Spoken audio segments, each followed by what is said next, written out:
thought it might be interesting for people to see how to start a Google Hangout and also how to add a lower third. You'll see on my Google Hangouts with Frank that we use lower thirds to identify which person is speaking. It adds a nice touch, it looks quite professional, and it's easy to do. Let me sign into my YouTube account, and if I click on this drop down and choose my channel, you'll see that at the top of it I have an option to start a live stream to the channel now. That's a Google Hangout. So let me start that. And as you can see, I'm now appearing on the video camera, so this is showing me what I'm going to appear like in a moment. So before I start the Hangout, I can adjust the colors and the brightness and the angle and position.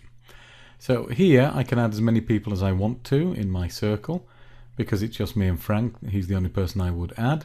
But if you wanted to add up to 9 people, I think it is, then you'd add their names and addresses here, or choose it from your Google Plus circles. The Hangout I'm going to call a test.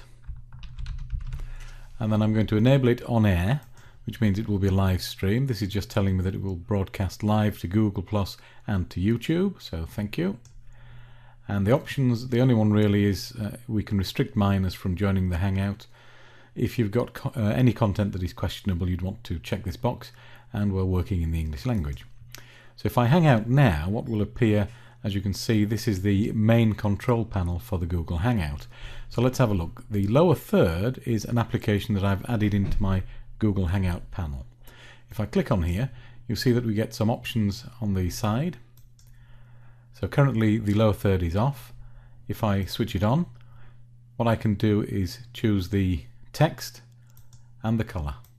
In fact, let me just turn it off, and then we choose the text here, choose the color, put a second row of text, and that can be anything you want.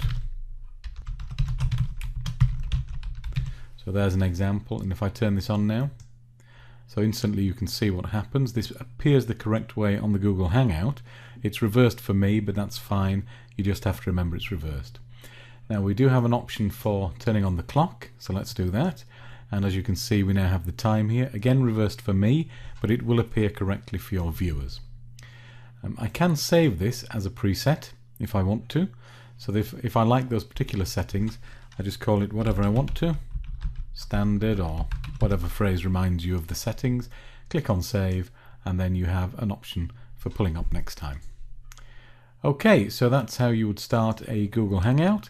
This is how you would change the lower thirds. You have to turn it off before you can amend these options. Let's just change it to green and then turn it back on, and as you can see, that's what it looks like now. Whether you want the clock is up to you. You can have it on the left and right.